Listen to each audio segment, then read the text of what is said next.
पण हा आजार इंद्रियामध्ये नसतो, तर आपण घर बसल्या या आजारावर मात करू शकतो.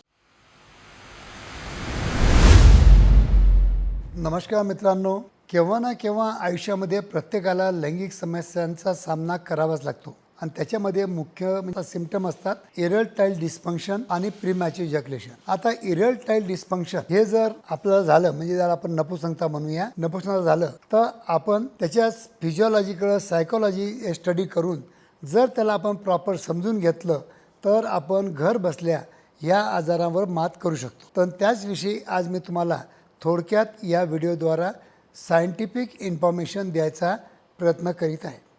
मित्रांनो, मी आहे doctor Umesh. As a clinical sexologist म्हणून गेल्या 40 वर्षापासून मी सातत्याने तुम्हाला सायंटिफिक एज्युकेशन द्यायचा प्रयत्न करीत आहे, सेक्स एज्युकेशन द्यायचा प्रयत्न करीत आहे, काउन्सिलिंग करण्याचा प्रयत्न करीत आहे. खरोखर माझा हा प्रयत्न आवडला असेल तर माझ्या मराठी यूट्यूब चॅनलला जास्तीत जास्त लोकांनी सबस्क्राईब करा, जेणेकरून रोजचे 2 व्हिडिओ तुमच्यापर्यंत पोहोचत राहतील. आणि जर शेवटी व्हिडिओ आवडले तर नक्कीच जास्तीत जास्त आपल्या मराठी बांधवांना शेअर करा आणि त्यांना पण तुम्ही तुमच्या शेअरिंगचा नक्कीच बेनिफिट करून देऊ शकता. तर मित्रांनो, आजचा जो आपला विषय आहे की इरेक्टाईल डिस्फंक्शन. आता तुम्हाला जर नपुसंकता आली तर तुमचं पहिलं लक्ष जातं तुमच्या फक्त आणि फक्त इंद्रियाकडं. पण हा आजार इंद्रियामध्ये नसून हा आजार तुमच्या माइंडमध्ये असू शकतो, तुमच्या हृदयामध्ये असू शकतो, तुमच्या रक्तवाहिन्यामध्ये असू शकतो आणि नंतर मग तुमच्या इंद्रियामध्ये पण असू शकतो. तर आता ही सेक्च्युअल सायकल तुम्हाला समजून घ्या. सेक्च्युअल जे सायकल तयार होते तर पहिले आपल्या डोक्यामध्ये काहीतरी आपण चित्र बघतो, चित्र रंगवतो, काहीतरी आपण इरोटिक थॉट करतो, विचार करतो, तेव्हा काहीतरी एक आपण सेक्सी चित्र आपल्या माइंडमध्ये रंगवत असतो आणि त्याच्यामुळं आपला जे संदेश आहेत ते आपल्या इंद्रियाकडे जातात आणि आपल्या इंद्रियामध्ये थोडीशी कठोरता. दुसरी गोष्ट, जर तुमच्या माइंडमध्ये अँझायटी असेल, डिप्रेशन असेल किंवा काही धंद्याचे विचार असतील, काही असतील, तर ही सायकल तयार होत नाही आणि त्याच्यामुळे तुम्हाला नपुसंकत्व येऊ शकतं. असं काही देवाने आपल्याला बटन दिलं नाही आहे की शारीरिक संबंध ठेवताना बटन दाबलं की आपल्याला इरेक्शन येणार आणि बटन ऑफ केलं की आपलं इरेक्शन डाऊन होणार. असं काही बटन नाही आहे, पण ते बटन आपल्या माइंडमध्ये नक्की आहे.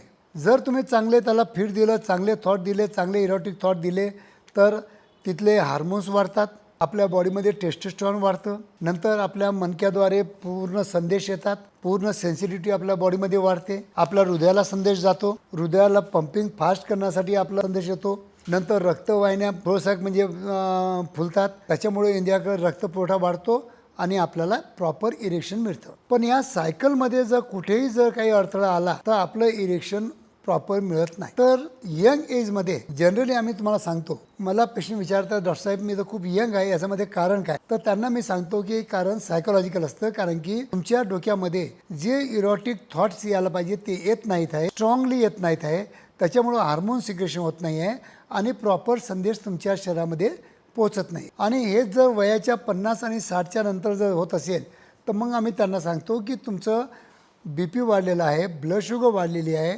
मसल वीक झालेले आहेत, काही घटक, काही जे मिनरल्स असतात, काही विटॅमिन्स असतात ते कमी झालेले आहेत आणि त्याच्यामुळं काय होतं की तुमची सायकल तयार होऊन तुमचे विचार खूप चांगले आहेत, विचार पण स्ट्रॉंग आहेत, पण ते जितके म्हणजे हार्मोन्स स्ट्रॉंग पाहिजे, हार्मोन्स कमी असल्यामुळे संदेश थोडं वीक जातात आणि त्याच्यामुळं पुढची प्रोसेस होत नाही.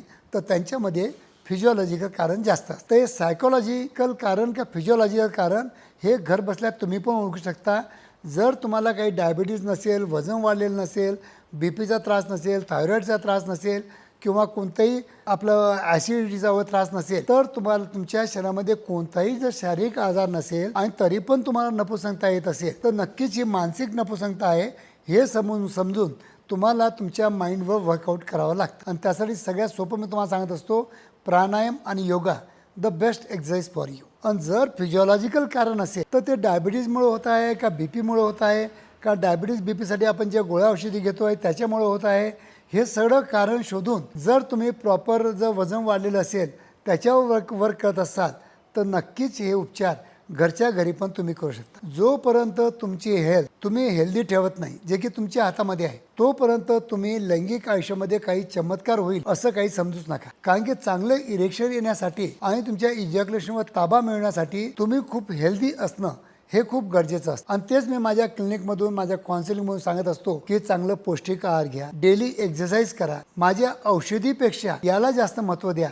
इतकं ओपनली आणि फ्री अँड फ्रँकली मी माझ्या पेशंटला सांगत असतो. काही पेशंट ऐकतात, त्यांना चांगले रिझल्ट येतात. काही पेशंट माझ्याकडे ऐकत नाहीत, त्यांना रिझल्ट येत नाहीत. माझ्याकडे आले की 1 महिन्यानंतर दुसऱ्या डॉक्टरकडे जातात, दुसऱ्या डॉक्टरकडे पण ते ऐकत नाहीत, तिसऱ्या डॉक्टरकडे जातात आणि शेवटी वैतागून कुठे ना कुठे औषधोपचार थांबवतात आणि ते म्हणतात की मला खूप गंभीर आजार आहे, कॅन्सरसारखा आजार आहे, माझ्या याच्यावर ट्रीटमेंट होणार नाही आणि थकून जातात. तर असं न करता मी जर सायकोलॉजी आणि फिजिओलॉजी प्रॉपरली माझ्या व्हिडिओद्वारा समजून घेतली तर मला वाटतं या 2 आजारावर, या 2 लक्षणावर ट्रीटमेंट करणं तुम्हाला आणि मला दोघांना पण सोपं जाऊ शकतं. धन्यवाद मित्रांनो.